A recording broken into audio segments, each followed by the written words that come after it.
galera, a Hora do Enem Especial tá na área. Prepare-se, porque hoje você tem mais um dia de preparação para o segundo dia do Exame Nacional do Ensino Médio.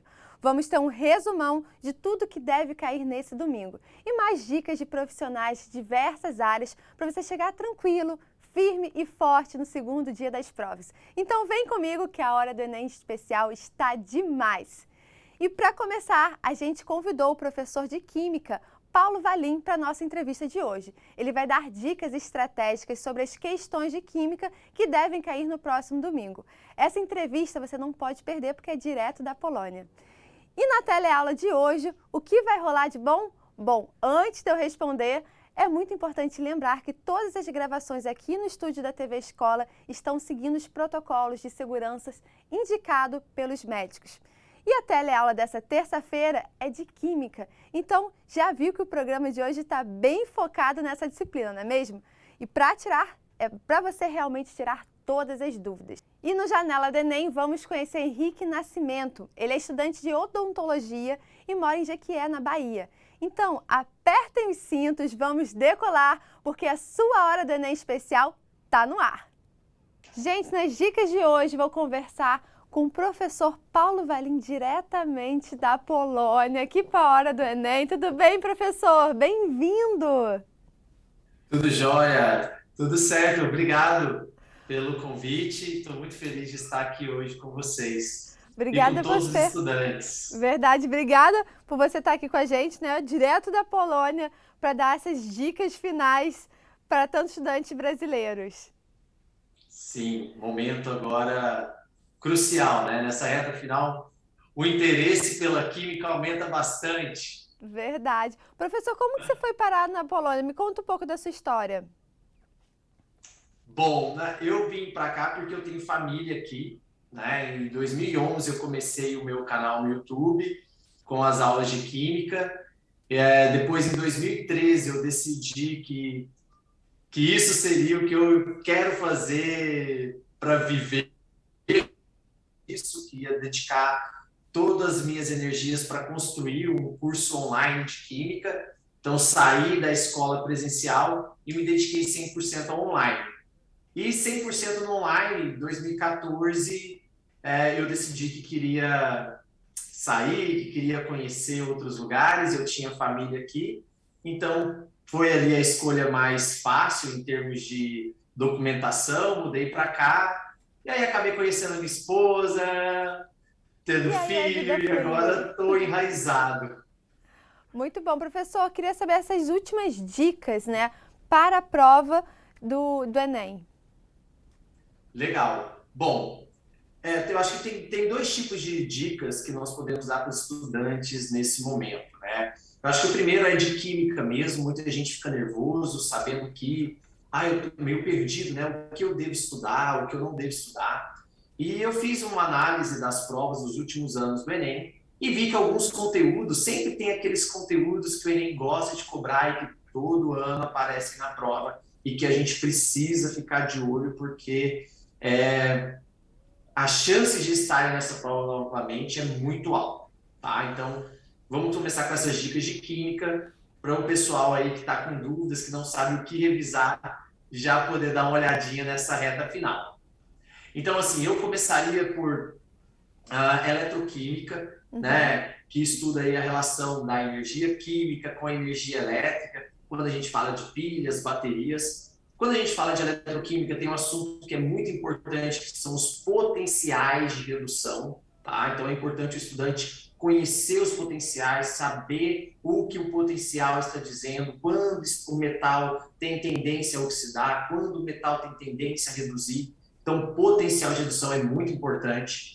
Dentro de eletroquímica também é importante funcionamento de pilhas e baterias. Então, você entender como a pilha funciona. Nós temos algumas partes da pilha ali, né, que é o ânodo, o cátodo. Então, a gente Uhum. tem que saber que o ânodo é quem oxida vogal com vogal. Ânodo oxida. E que o cátodo reduz, consoante com consoante. Então, começa com C e reduz. Cátodo reduz, ânodo oxida. Então, são algumas dicas importantes dentro de eletroquímica. Potencial de redução e funcionamento de pilhas e baterias. Tá? Depois, nós temos termoquímica, que é um assunto também que cai bastante, né? Que termoquímica é a parte da química que estuda o calor envolvido nas reações químicas. Então, nós temos reações que liberam calor, como, por exemplo, uma combustão, né? Quando você coloca fogo no papel, está liberando calor, né? Reações exotérmicas que liberam calor. Então, dentro de termoquímica, é importante a gente estudar lei de Hess, que aparece bastante, que é como a gente organiza ali as equações químicas para a gente descobrir a variação de energia de uma outra reação química, tá? E também os cálculos estequiométricos envolvendo termoquímica. Termoquímica também aparece muito com cálculo estequiométrico, quando a gente pega, por exemplo, qual é a quantidade de energia liberada quando eu queimo 1 litro de etanol ou 1 litro de gasolina. Então, essas relações de quantidades de produtos, reagentes com energia liberada também aparecem bastante na prova. E, por último, aí das dicas de química, forças intermoleculares, né? Que é como as moléculas interagem, né? As partículas, as moléculas se interagem umas com as outras, tá? Então, isso também é muito importante porque isso tem um impacto muito grande na propriedade física dos compostos que nos servem. Então, por exemplo, por que eu sinto o cheiro da gasolina? Porque as moléculas da gasolina são apolar, então elas tendem a ter um menor ponto de ebulição e elas acabam evaporando, né, com facilidade, né, volátil. A gente acaba sentindo o cheiro dela, por exemplo, por conta dessas características. Então, como essas forças intermoleculares, essas interações entre as moléculas têm impacto nas propriedades físicas de compostos, envolvendo tanto ponto de fusão, ebulição, solubilidade, né? Como a gente pode usar essas características, por exemplo, para separar compostos. Então, tudo isso é muito importante, o Enem adora e, com certeza, um desses assuntos vai estar na sua prova. Agora, professor, para finalizar, queria que você deixasse um recado final para os estudantes que estão te assistindo. Bom, o recado que eu posso dar nessa reta final lógico, a gente fica ansioso, né? Eu preciso revisar, o que eu posso fazer, né, para melhorar um pouquinho mais nessa reta final. Mas eu acho que o grosso do trabalho já foi feito, né? Você já estudou o ano inteiro, não é sacrificando a sua saúde física e mental nessa reta final que você vai conseguir mudar alguma coisa. Então, aproveitar essa reta final para descansar, ficar com os familiares, né, dormir cedo todos os dias, colocar o sono em dia, para que no dia da prova você esteja 100%, né? Não abusar de café, não abusar de estimulante, nem de medicamentos, enfim, para que você esteja bem no dia da prova. Ansioso, todo mundo vai ficar. E como não ficar ansioso num dia tão importante, né, como esse? Um dos dias mais importantes da nossa vida. É claro que a gente vai ficar ansioso. O que a gente não pode não adianta não querer não ficar ansioso. O que a gente tem que fazer é saber lidar com isso da melhor maneira possível. E aí, esportes, né, fazer uma caminhada, estar com as pessoas que a gente ama nessa reta final, ajuda bastante a gente ficar aqui um pouco no presente, né? É verdade. Professor, quero te agradecer demais pela participação aqui na Hora do Enem, nessa reta final, te desejar muito mais sucesso. Muito obrigado, o prazer foi todo meu e espero voltar mais vezes. Com certeza. Boa prova para todos os estudantes. Reage. Verdade. Obrigada, professor. Esse é Paulo Alvim, direto da Polônia, dando super dicas aqui na Hora do Enem. Gente, essa Hora do Enem especial tá demais. Agora vamos à tela do dia? Podem ficar tranquilos que gravamos aqui no estúdio seguindo todos os protocolos de segurança anti-Covid, tá bom? Então vamos nessa, pessoal. Vamos conferir a teleaula do dia, que é de Química.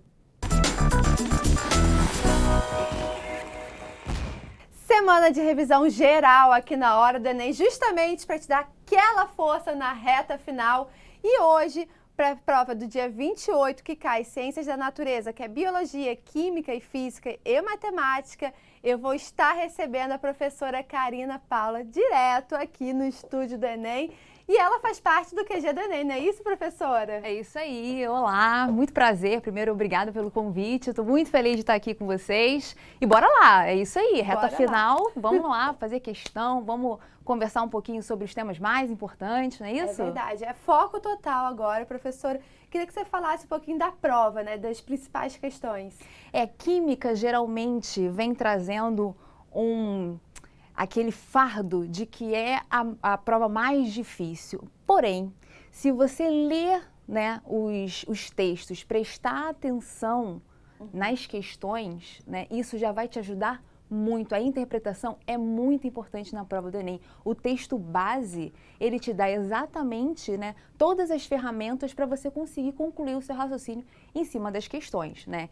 Então, a gente diz, é muito difícil, a gente sabe, né, são várias questões e você manter a calma, a gente sabe que pega um pouquinho, né, mas é importante porque o seu nervosismo pode te atrapalhar. E aí uma palavra-chave no texto, você acaba que não presta atenção. Se perdendo. Então, é que a gente sempre fica falando, né, respirar sim, mas manter a calma, né, para conseguir ler bem as questões. Exatamente. Professora, vamos mostrar algumas dessas questões que mais caem? Vamos sim. Vamos vir aqui para nossa janela, nosso quadro. Vamos lá. Bom, eu vou começar aqui com uma questão sobre as características dos compostos orgânicos. Gente, preste atenção, não tem como você ir para a prova do Enem sem saber o que significa uma cadeia insaturada, o que significa hidroxila, as funções oxigenadas são muito importantes. Então, a gente vai iniciar falando um pouquinho sobre o início da química orgânica. E aí, lembrando, orgânica vem de organismo mesmo, né? É a química atribuída ao carbono, somos seres feitos à base de carbono. Daí o nome química orgânica. Então, vamos lá, vamos ler aqui, ó. Questãozinha do Enem 2020, que é a questão mais recente, não tem como, né? Vamos lá. Um microempresário do ramo de cosméticos utiliza óleos essenciais e quer produzir um creme com fragrância de rosas. O principal componente do óleo de rosas tem cadeia poliinsaturada e hidroxila em carbono terminal. O catálogo dos óleos essenciais apresenta, para a escolha de essência, essas estruturas químicas. Qual a substância o empresário deverá utilizar? Aquilo que eu falei para vocês. Texto base é muito importante. Sim. Para eu entender qual dessas cadeias o empresário deverá utilizar, eu preciso respeitar as características que ele falou no texto da questão. O que seria uma cadeia poliinsaturada? Quando a gente fala de insaturação, a gente está falando de ligação dupla ou tripla, beleza? Seria, por exemplo, isso aqui é uma ligação dupla, beleza? Isso aqui é uma ligação dupla, então eu tenho insaturações. Como ele fala poli são o quê? Várias, pelo menos mais de uma, beleza? Então eu tenho que ter uma cadeia carbônica poliinsaturada, ligação dupla entre carbonos, isso é importante também. Quando a gente fala de insaturação, a gente está falando de ligação dupla e tripla entre carbonos, beleza? Então, se tiver uma dupla com oxigênio, ela não entra na classificação de insaturação, tá? Anota essa dica aí importante. Bom, outra característica, eu preciso ter uma hidroxila ligada a um carbono terminal. Aí vamos pensar, o que seria carbono terminal? É o carbono que termina a cadeia. Ou é o carbono de uma ponta ou da outra, das extremidades. Então, eu tenho que ter hidroxila, é o meu oxigênio com hidrogênio juntinho, beleza? No carbono terminal, ou seja, no carbono da ponta, né, em que ele pode abrir ou fechar a cadeia. Então, vamos lá, vamos analisar as minhas estruturas. Primeira estrutura, eu tenho uma cadeia carbônica, eu tenho duas insaturações. Ela já é poliinsaturada. Sim. Tá valendo, né? Vamos ver se eu consigo a minha hidroxila em carbono terminal. Eu tenho hidroxila? Tenho. OH, juntinho. Ele está preso no carbono da ponta, ó. Isso aqui é uma hidroxila terminal. Então, fechou. Aí, ó, gabarito letra A. Mas vamos dar uma olhadinha, é importante, né? A gente entender o porquê que as outras, né, não podem ser. Primeiro, questão 2, eu não tenho hidroxila, cuidado. OH é diferente de HO. Isso aqui, gente, é um ácido carboxílico e é bom que nessa questão eu já vou pegando aí a parte de funções oxigenadas, que é muito importante também para o Enem, tá? O ácido carboxílico, ele pode vir de duas formas para você. Ou ele vai vir com o C dupla O, eu estou te mostrando a ligação dupla com o oxigênio, tá? Na pontinha da cadeia, ou então ele faz isso aqui. Ele condensa para tentar te enganar, ele só vai tentar, porque você é nosso aluno, você está aqui na hora do Enem, você já está ligado que isso aqui é um aldeído, ele condensou, ele omitiu a ligação dupla que ele tem com o oxigênio aqui, beleza? Isso é um aldeído, não é uma hidroxila. OH é diferente de HO, beleza? Então aqui, ó, outra coisa, eu nem tenho poliinsaturado, eu só tenho uma insaturação. Então não tá valendo, tá? Próximo. Eu até tenho uma hidroxila, mas eu tenho várias insaturações? Eu tenho ligação dupla ali, pelo menos mais de uma vez? Não tenho, né? Então, 4. Isso aqui, o que que significa isso aqui? Isso é um anel aromático, tá, gente? Anel aromático ligado aí à minha hidroxila, só que ela não está no carbono da ponta, né? Tem que ser carbono terminal. Ela está no ciclo. Carbono da ponta só se ele tivesse por aqui, ó, ou em cima ou embaixo penduradinho, beleza? E a última, mesmo motivo da 2, aqui você não tem uma hidroxila, a gente tem um aldeído, beleza? Então é por isso que a gente fica com o gabarito letrinha A. Beleza? Então aqui nós vimos um pouquinho, inclusive, das funções oxigenadas. Lembrando, vamos lá, álcool é muito importante, essa hidroxila em carbono saturado caracteriza um álcool, né? Então nós temos um álcool na nossa figura número 1, um álcool na figura número 3, tá? Outra função muito importante que aparece também, que às vezes pode tentar te enganar, é o fenol. Por quê? Ele também mexe com a hidroxila, só que a hidroxila é ligada diretamente ao anel aromático, como na nossa estrutura 4, beleza? E esses aqui a gente já tinha falado que é um aldeído, tá? Então é bom que aqui nós passeamos também por outros, pela parte de funções oxigenadas. A gente aproveita uma questão para falar, né, sobre, já que é uma revisão geral, a gente fala sobre tudo, beleza? Então, nosso gabarito aí, letrinha A. Muito ok? bom. Como você falou, estava justamente a resolução ali no enunciado. O texto base para química te ajuda demais. É importante você ler, identificar. Eu gosto, quando eu faço qualquer prova que tem texto, eu vou grifando as palavras-chave, que aquilo ali vai me chamar a atenção quando eu for analisar as opções, beleza? Maravilha. Vamos à próxima questão, professora. Vamos. Essa questão aqui, eu costumo falar para os meus alunos. Se não tiver propriedade dos compostos orgânicos, não é prova do Enem. Em 2017, para você ter uma noção, na mesma prova vieram 5 questões trabalhando o mesmo tema. Essa é uma questão que eu posso apostar com você que vai aparecer na prova, beleza? Às vezes até em mais de uma questão. Ou então, seja, fica ligado que essa é a dica certa. Essa questão aqui a gente ainda consegue trabalhar outros conceitos, beleza? Então vamos lá. Também, olha aí, ó, 2020, né?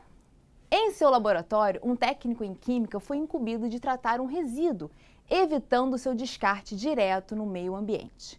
Ao encontrar o frasco, observou a seguinte informação: resíduo, mistura de acetato de etila e água. Considere os dados do acetato de etila. Baixa solubilidade em água, massa específica, 0,9 gramas por centímetro cúbico. Esse gramas vezes centímetro a menos 3 é a mesma coisa que gramas por centímetro cúbico. É só uma outra forma dele expressar isso para você. Temperatura de fusão, menos 83 graus Celsius e pressão de vapor maior que a da água. A fim de tratar o resíduo, recuperando o acetato de etila, o técnico deve...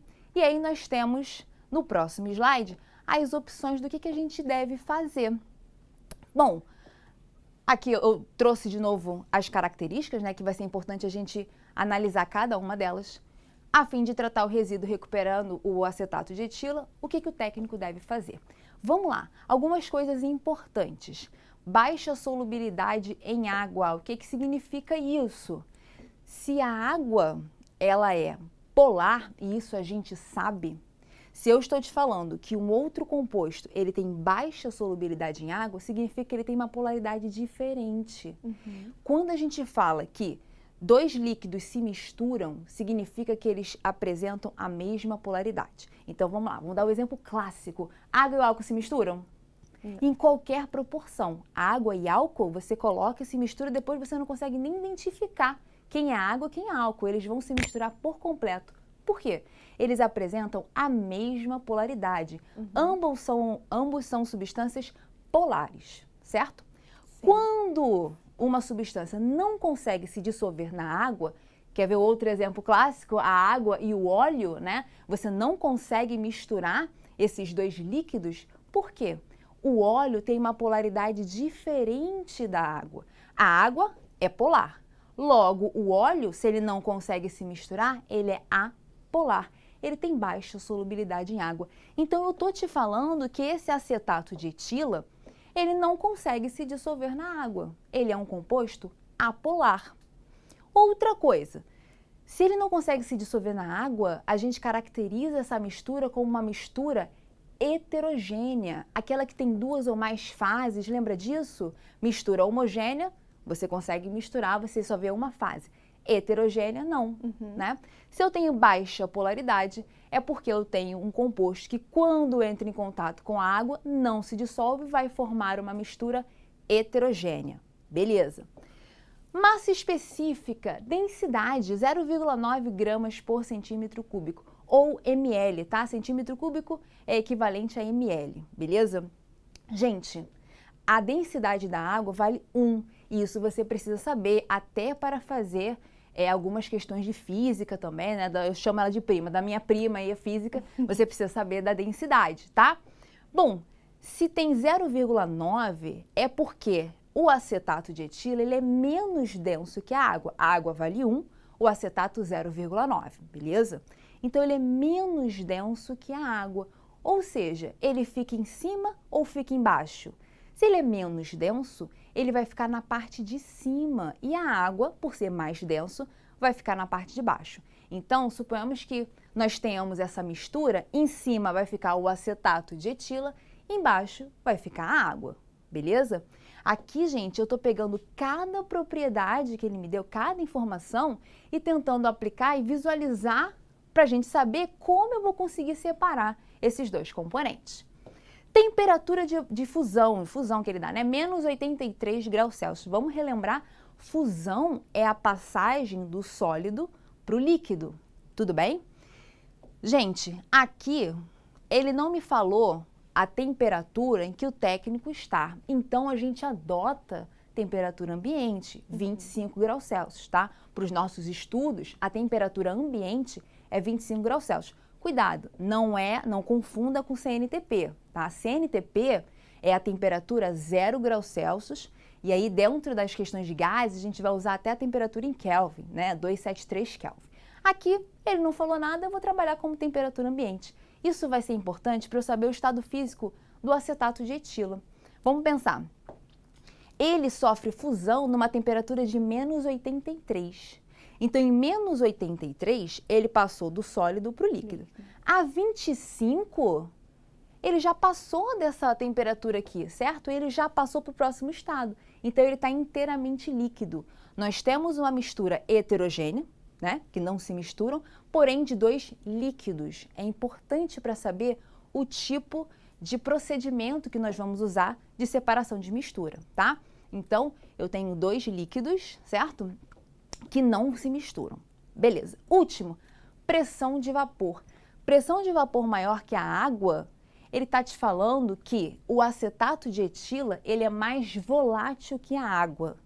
Por exemplo, o álcool, o que seca mais rápido? O álcool ou a água? Se você pega o álcool, faz assim, ó, a gente está usando tanto álcool, né? Você bota assim na mão, daqui a pouco ele secou, não é?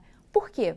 Ele tem uma pressão de vapor maior que a da água, ele é mais volátil, ele vai gerar vapores com mais intensidade do que a água. É o que acontece com o acetato de etila, tá? Então, quando eu falo para você que a pressão de vapor é maior que a da água, eu estou falando para você que ele tem maior tendência, né, a volatilizar, a evaporar.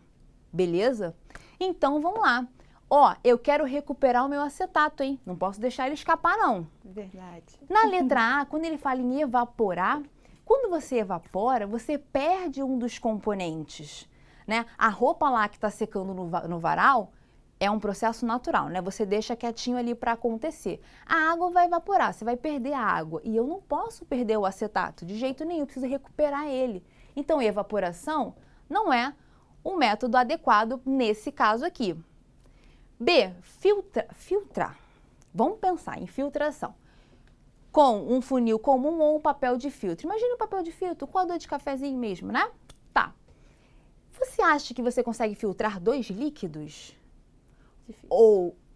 Por quê? O que acontece? No filtro vai ficar a parte sólida. Para você conseguir reter algum material no filtro, esse filtro tem que estar no estado... Aliás, esse componente tem que estar no estado sólido para ele ficar dentro do filtro, tá? Filtração, anota aí, ela é uma separação de mistura que cai muito, sim, mas quando a gente tem sólido que não se dissolve, tá? Beleza? Mistura heterogênea, mas de sólido com líquido, que aí você passa a mistura pelo filtro, o sólido fica retido no filtro e o líquido vai descer, beleza? Não é o caso, então não posso marcar. Letra C. Realizar uma destilação simples para separar a água do acetato de etilo. Destilação simples, a gente precisava saber o que significa isso, como é que é esse procedimento. É uma separação de mistura para misturas homogêneas.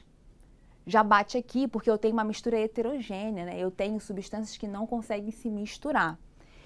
E, além disso, né, é uma mistura homogênea com sólido sendo dissolvido no líquido. Não é o que eu tenho 2 líquidos aqui, tá? Quando você quer fazer uma separação de 2 líquidos que se misturam, e aí eu vou dar o exemplo de novo da água e do álcool, como é que eu separo a água e o álcool? O mais correto é você fazer uma destilação fracionada, né? Que você vai separando parte a parte os seus componentes, tá? Não é o caso que a gente tem uma mistura heterogênea, tá? Então, destilação simples não é mais usada. Lembra que esse nomezinho é atribuído para misturas homogêneas, que você só vê uma fase só. Não é o caso aqui. Letra D. Proceder a uma centrifugação da mistura para remover o acetato de etilo. Quando a gente usa uma centrífuga, a gente separa substâncias de diferentes densidades. Aqui, talvez, né, você poderia pensar, porque você está falando de o acetato de etilo com 0,9 gramas, né, por centímetro cúbico e a água. Só que o que acontece? Eu preciso recuperar o acetato. Quando você gira a centrífuga, você só separa dentro do mesmo recipiente, você não consegue retirar. Eles continuam em contato um com o outro, tá? O menos denso, devido à velocidade, né, ele vai para a parede do recipiente, só que você não consegue reter isso de volta. Então, talvez a letra D causou um pouquinho aí de dúvida nos alunos, tá? Mas vamos dar uma olhadinha na letra E? Decantar a mistura separando os 2 componentes por um funil adequado. Decantação, eu costumo dizer que os métodos de separação de mistura heterogênea, os que mais caem para vocês é filtração e decantação. Qual é a diferença? A filtração eu preciso ter um sólido, decantação não, 2 líquidos eu consigo. O que vai acontecer, gente? Eu vou passar por um funil adequado, tá? Em que ele tem uma torneirinha que você consegue controlar para o seu líquido mais denso, no caso é a água, né? Ele vai escoar primeiro. Então imagina, você tem um acetato de etilo em cima, a água embaixo. Aí você abre a torneirinha, a água vai descendo, porque ela é mais densa, tudo bem?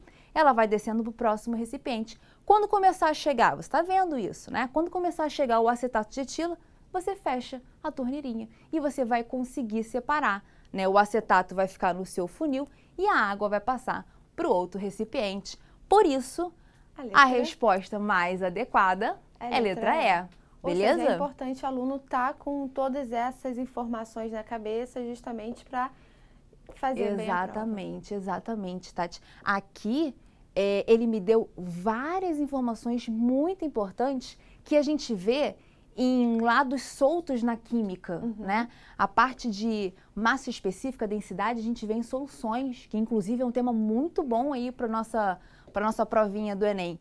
Temperatura de fusão, a gente vê no iniciozinho da química geral, né? Sabendo o que é temperatura de fusão e ebulição. Baixa solubilidade já é a parte de propriedades de compostos orgânicos. Olha a quantidade de informação que ele me deu. É muito importante você estar alinhado com essas informações. Beleza? Maravilha. Professora, vamos a uma próxima questão? Vamos. Agora vamos entrar no mundinho das contas, né? A gente estava falando muito aqui. Tá faltando. Tá faltando, né? A continha em química tem que ter. né? E aí eu brinco dizendo que se você não consegue guardar fórmula, não tem problema. A regra de 3 salva a sua vida aqui em química, né? Então, não só em outras matérias. exatamente. Mas para você fazer uma boa regra de 3, o que você precisa fazer? Interpretar a questão. Você precisa saber o que está acontecendo, as relações. A partir disso, você consegue resolver quase que qualquer problema de química, diria eu, né? Existem algumas outras que aí não tem como a gente aplicar, mas em soluções principalmente, se você não consegue guardar a fórmula, quem prefere fórmula faz, tá perfeito, né? Se você não consegue decorar a fórmula, a regra de 3 vai te ajudar muito aqui também. Vamos lá? Questão de 2020. É tudo recente aqui, né? É tudo agora. A sacarose é uma enzima que atua no intestino humano hidrolisando o disacarídeo sacarose dos monossacarídeos, que é a glicose e a frutose. Em um estudo cinético da reação de hidrólise da sacarose, foram dissolvidos 171 gramas de sacarose em 500 ml de água. Importante, tá? Ele tem que me dar a fórmula, porque ele não pode deduzir que eu saiba quem é a sacarose, beleza? Então, ele me deu a fórmula ali, ó, C2H22O11. E aí ele começou a dizer que eu peguei 171 gramas de sacarose, né, uma colherzinha ali, algumas colheres, 171, bastante coisa, e coloquei dentro de um recipiente que tem 500 ml de água. Preparei uma solução, tá? Observou-se que a cada 100 minutos de reação, a concentração da sacarose, ela foi reduzida à metade. Essa é uma questão muito interessante, porque ele veio tratando soluções, né? Porque essa parte de você tem um soluto, vai dissolver no solvente que é a água, isso é soluções. Só que ele veio trazendo um tema que a gente vê muito em radioatividade, que é meia-vida. Que é justamente isso, ó. A quantidade que a gente tem, ela é reduzida à metade a partir de um determinado tempo. Observou-se que a cada 100 minutos de reação, a concentração reduz à metade. Isso é meia-vida. Geralmente, um tema que a gente vê em radioatividade, ele deu um jeito de mostrar aqui em soluções, né? Então, mas vamos lá. Se você sabe o que significa meia-vida, você faria essa questão com tranquilidade. Então, vamos seguir. Foi reduzida à metade, qualquer que fosse o momento escolhido como tempo inicial. Beleza. As massas molares, ele tem que te dar. São informações que você teria que pegar na tabela periódica, a gente sabe que não vem a tabela, então ele é obrigado a te informar as massas, tá? Massa do hidrogênio, do carbono e do oxigênio, 1, 12 e 16 gramas por mol, respectivamente. O que ele está me perguntando, hein? Isso aqui tá só te dando as informações. Ó, o texto aí, ó, muito importante. Qual a concentração de sacarose depois de 400 minutos do início da reação de hidrólise? Vamos lá. Vamos partir para o nosso próximo slide, que aqui eu mostro aqui bonitinho todos os... Aqui. Vamos lá.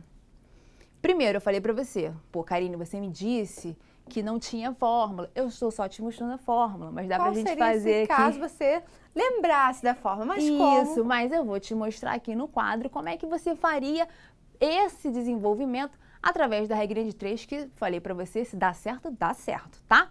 Antes, vamos só relembrar, se você gosta da fórmula, eu tô falando para você, tá? Que gosta de fórmula. Você que prefere regra de 3, me espera só um minutinho. Bom, eu coloquei aqui as informações importantes do texto, tá? A massa de sacarose que ele está utilizando, 171 gramas, o volume da minha solução, 500 ml. Massa molar é a massa da sacarose toda, né? A sacarose é C2H22O11, né? O que eu fiz? Peguei a massa do carbono que ele me deu lá no texto, que vale 12, e multipliquei por 12, porque você tem 12 carbonos na fórmula, tá? Mais o hidrogênio que vale 1. Como você tem 22 hidrogênios na fórmula, eu multipliquei por 22. Mais 16, que é o oxigênio, tá? Vezes 11, porque eu tenho 11 oxigênios na fórmula. Não é besteira, né? Vamos fazer a multiplicação primeiro, depois a gente soma tudo. Vai dar 342 gramas, tá? Isso significa o quê? 1 mol de sacarose, 1 mol é uma unidade na química que representa 6 vezes 10 elevado a 23 moléculas. Olha a quantidade... Geralmente as pessoas têm, ai meu Deus, o que é mol? Mol representa um número, assim como dezena representa 10, centena representa 100, uma dúzia representa 12, um mol, a diferença é que um mol representa 6 vezes 10 elevado a 23 moléculas, né? É um número muito absurdo. Mas, se eu pegasse essa quantidade de molécula e colocasse numa balança, daria 342 gramas. É isso que eu estou te falando, tá? Um mol de sacarose pesa 342 gramas. Coloquei aqui a informação que a concentração diminui a metade a cada 100 minutos. Qual é a concentração no final de 400 minutos? Primeiro, eu preciso saber qual é a minha concentração inicial. Eu não tenho ainda. Fórmula de concentração molar, tá? M é igual a massa em grama sobre a massa molar, que é o 342 gramas por mol, vezes o volume em litro, tá? Toma cuidado que fórmula a gente precisa saber as unidades para aplicar, tá bom? Então, ó, o volume tem que ser em litro. Como ele me deu 500 ml, 500 ml é 0,5 litros, tá bom? Fiz aqui a minha continha e cheguei a 1 mol por litro. Aí agora, Karine, se eu não lembrasse da fórmula, como é que eu faria isso? Vamos vir aqui para o quadro. Olha só, regra de 3 básica. Vamos comigo? Ele me disse que eu estou pegando, ó, 171 gramas de sacarose, e colocando dentro de uma solução de 500 ml. Isso é o que ele está preparando, certo? Para eu descobrir concentração, eu preciso descobrir quantos mols eu tenho por litro. Quando a gente fala de concentração, é mol por litro. É quantos mols nós temos a cada litro. Então, vamos ver, 1 litro são quantos ml? 1000. Eu vou descobrir a massa, por enquanto eu não vou descobrir mol, tá? Eu vou descobrir a massa de sacarose que eu tenho presente dentro de 1 litro. Se daqui para cá eu dobrei, concorda? 500 para 1000 eu dobrei. Aqui eu vou fazer a mesma coisa, tudo proporcional. Regra de 3 é bom por isso, né? Porque é tudo proporcional. Esse meu X aqui vai dar 342 gramas por litro. Beleza? Mas, Karine, ele está falando de mol por litro. Eu sei. Um mol de sacarose, a gente calculou ali, ó. Dá exatamente 342. Então, se eu achei a concentração 342 gramas por litro e 1 mol é exatamente esse valor, é porque aqui, se eu for mudar de massa para mol, eu vou ter exatamente 1 mol por litro, certo? Então, ó, descobri a massa presente em 1 litro, depois eu vim para cá e vi que 1 mol, calculando ali o cálculo que a gente fez, pesa exatamente 342, então eu só troquei. Em vez de falar 342, eu falo 1 mol por litro. E aí depois fica fácil. Vamos voltar para cá. Após os 400 minutos. Isso. Então vamos fazer devagarzinho? Ó, eu iniciei com 1 mol. Passados os primeiros 100 minutos, esse 1 mol vai reduzir a metade. Qual é a metade de 1? Meio.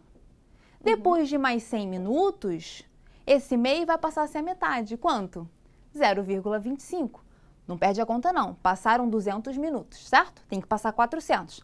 Mais 100 minutos, 0,25 vai reduzir a metade. 0,125. Mais 100 minutos, a gente chega na nossa resposta. 0,0625 mols por litro.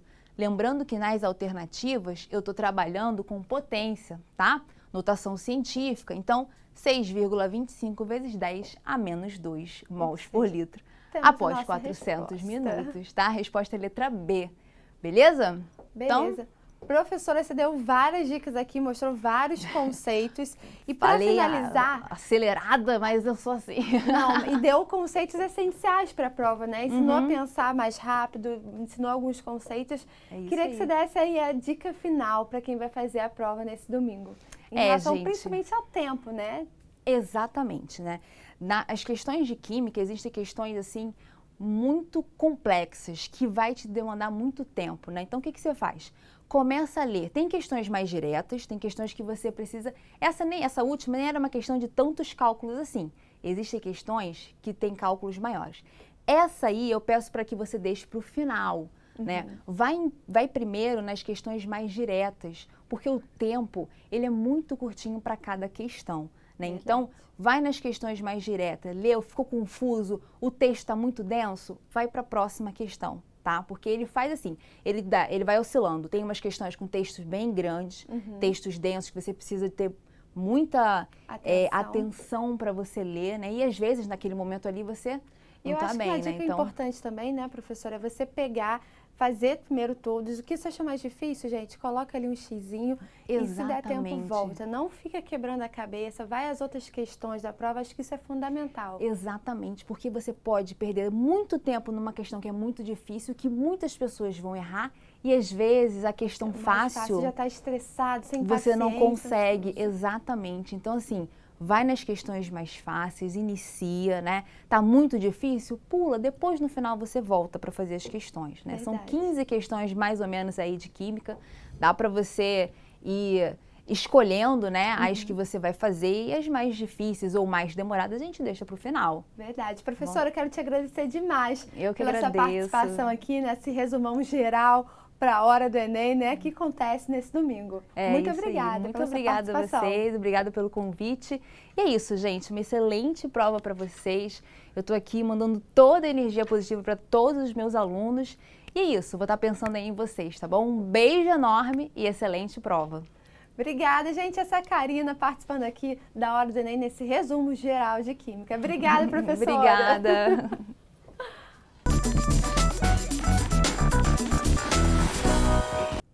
E no Janela do Enem de hoje, vou receber direto da Bahia o Henrique Nascimento. Tudo bem, Henrique? Bem-vindo à Hora do Enem. Olá, tudo bem? Boa tarde a todos. Muito obrigado pelo convite, né? E vamos falar um pouco do Enem aqui. Com certeza. Eu queria que você falasse um pouquinho da sua história, né? E qual foi o método de estudo que você fez para ingressar na sua faculdade, né? Na sua tão sonhada faculdade.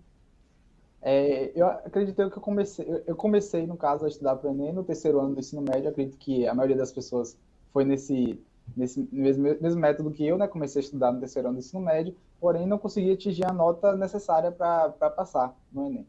Aí, após o ensino médio, em 2019, eu ingressei no cursinho pré-vestibular, e lá eu conheci outros métodos de estudar, porque eu achava que eu estudava. No cursinho eu vi que eu não sabia estudar. Aí eu comecei a estudar de uma forma que era de criar hábito de estudo realmente, né?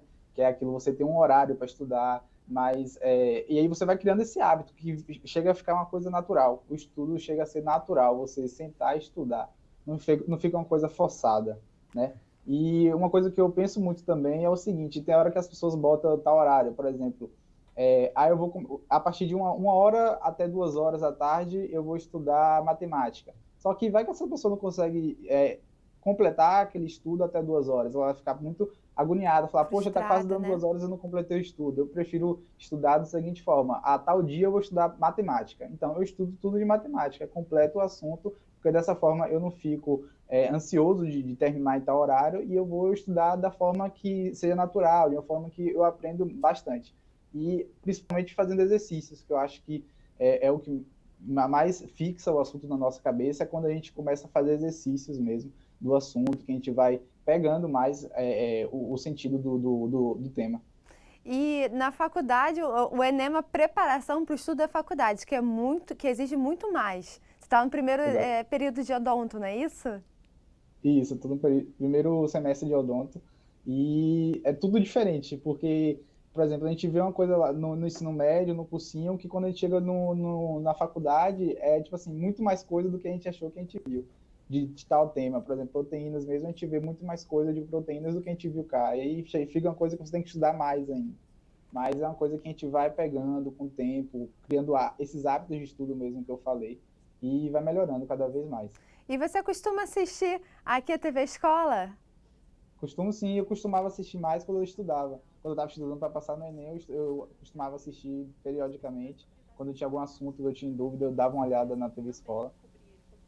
Agora, Henrique, a gente está naquela semana, né, entre uma prova e outra. Eu queria que você mandasse uma mensagem para esses estudantes que estão aqui nos assistindo, que está no meio do turbilhão. Eu peço para eles não desistirem. Essa última semana é uma semana muito de ansiedade, que a pessoa fica nervosa, só que não pode desistir, porque é o seu sonho, o sonho da faculdade, entendeu? Você não pode desistir desse sonho, então não desista, faça a prova com tranquilidade. A prova é um pouco cansativa, mas você vai conseguir passar, tá entendendo?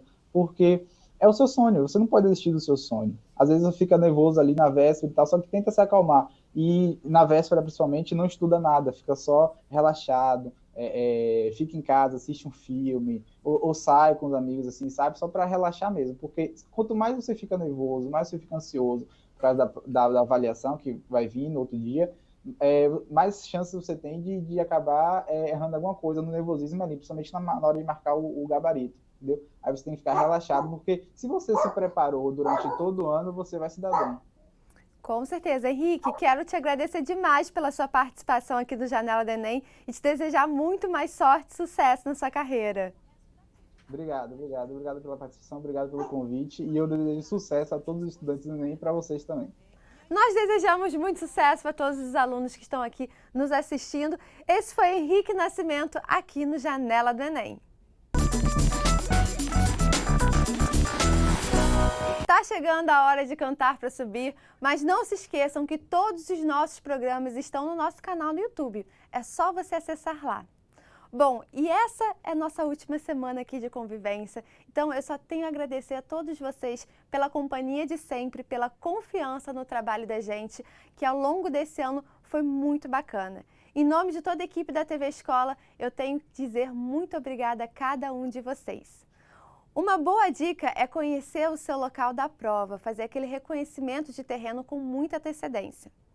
Até para você verificar como que é o trânsito da sua casa até chegar lá, por exemplo. Isso vai fazer toda a diferença na hora H. Bem, gente, no domingo estaremos aqui ao vivo com a Hora do Enem especial para vocês, com a correção da prova ao vivo. Vai ter entrevista com estudantes, professores, vai ser bom demais. Vamos ter todo o gabarito da prova aqui. E no mais, amanhã eu tenho muito mais conteúdo nessa reta final da Hora do Enem para vocês chegarem assim, ó, tinindo da prova de domingo. Então, gente, um beijo especial no coração de cada um de vocês, muitas felicidades e até amanhã com muito mais Hora do Enem. Beijo, tchau, tchau!